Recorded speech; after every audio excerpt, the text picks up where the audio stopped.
Hey, this is Sasha. Thanks for joining me here for another episode on Hungry for Returns, where I answer your trading and investing questions about the market, stocks, options, those kinds of things. And if you have a trading or investing question, please feel free to reach out on our website at tradersfly.com. And you can even record an audio-based questions where you can get shown and heard on the show. So today's question is all about day trading rooms or just trading rooms in general. And I had this question come up that I thought, okay, well, let me copy this one in and answer it for you guys, because there's a lot of people that ask about trading rooms, if they should join the trading room, and it's kind of one of those common questions that comes up. So here's what the person writes. Hey, Sasha, I think what you're doing is great, and I like your educational material, but I know you focus more on swing trading and options. Unfortunately, I believe I am more of a day trader, and it's difficult to find quality content or websites when it comes to day trading. I was browsing around some of these day trading rooms and was wondering what you think about them. I won't mention any websites in specific, but what are your thoughts on the day trading chat rooms? Are they helpful to day traders? Can they help your trading? Are they worthwhile to investigate and join? What are some drawbacks? Do you know of any good ones? Thanks for all that you do, Julius. Okay, so I'll give you kind of a straight answer from the cuff of my personal thoughts and takes on trading rooms. I think they can be beneficial to some traders, but when you go into day trading, you have to remember that day trading, penny stock trading, a lot of those things are there's many people out there that do it as a get-rich-quick scheme. So let's say you have a $10,000 portfolio or a $100,000 portfolio. With those, many of those people, not everybody, but many of those people, what they do is they'll take their $100,000 and put it all into penny stocks, or they'll take their full $10,000 and put it all into day trading. The reality is when you look at a whole portfolio, the day trading part is fine if it's a smaller part of your portfolio.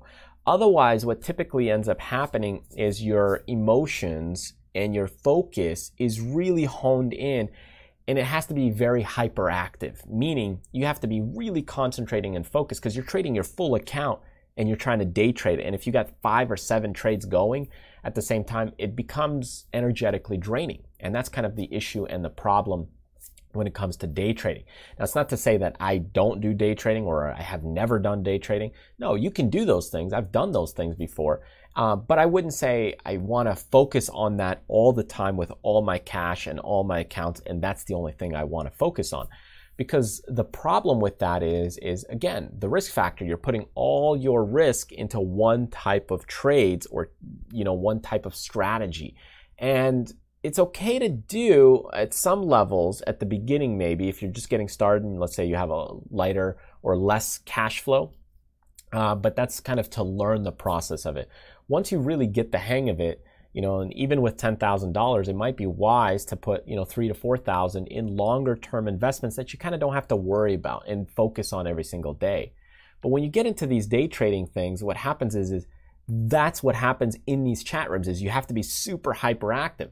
So there's a lot of feed and flood. Think of Twitter times 50, right? So as you're looking at it, it's just constantly a flow of, oh, this stock is good, that stock is good. You're trying to get in it and trying to get out of it very quickly. And sometimes those day trading rooms can actually move the stock themselves. So by the time the first guy gets in it, the fifth guy is trying to get in it, but the first people are actually dumping it. So that could be kind of a disadvantage. So can they be helpful? Yeah, you can. It can be helpful to see and understand what people are looking to trade, but it's not as beneficial because sometimes what ends up happening just naturally as a human behavior flaw is we get lazy and we then don't want to do the work. We don't want to do the scanning. We don't want to understand the stock or why it's breaking out. So instead, what we do is we look at these chat rooms and say, oh, this guy says XYZ is breaking out, so I'll get into XYZ. And that becomes a mechanism where you're just relying on someone else to do the trading, to do the homework for you. So you're just kind of looking at it as a feed. They can be helpful initially because then you're learning to spot certain things. You're learning to, hey, look at, is this stock something that, most day traders are watching? Is this what penny stock people are watching? Is this what swing traders are watching? Whatever the trading room that you're looking at, that can be beneficial. But otherwise, the feed of information can be very quick and very fast. So are they worthwhile to investigate and join? Maybe, yeah, it depends on what you're looking to do with them. And it depends what you're trying to get out of them. If you're trying to, use them as a trade feed, well, you probably won't get a lot of consistency because, one guy might mention one trade because his risk tolerance is this big, and other people might have a much bigger risk level, and another guy might mention a different trade. So you got to understand that, yeah, they can be good for kind of, hey, here's some ideas, but you should really make your own kind of decisions and trading decisions and risk levels and when you get in and when you get out. It's the same thing that goes with our charts and the trades that I kind of share as far as our technical analysis trades. None of these are really recommendations, what we do within our membership. It's more of, hey, this is something to look at. This is something to consider. And whether you make a trade or decision on that, that's fine. Or you could just use it as an educational tool.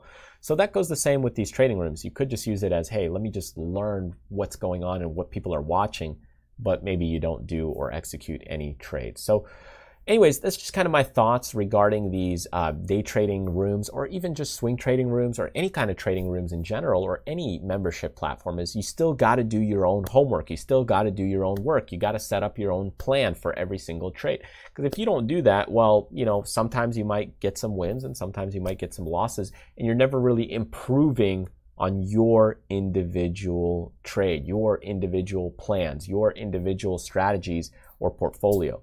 So work on that. Use them as maybe a guideline or a helpful insight to what you're trying to do.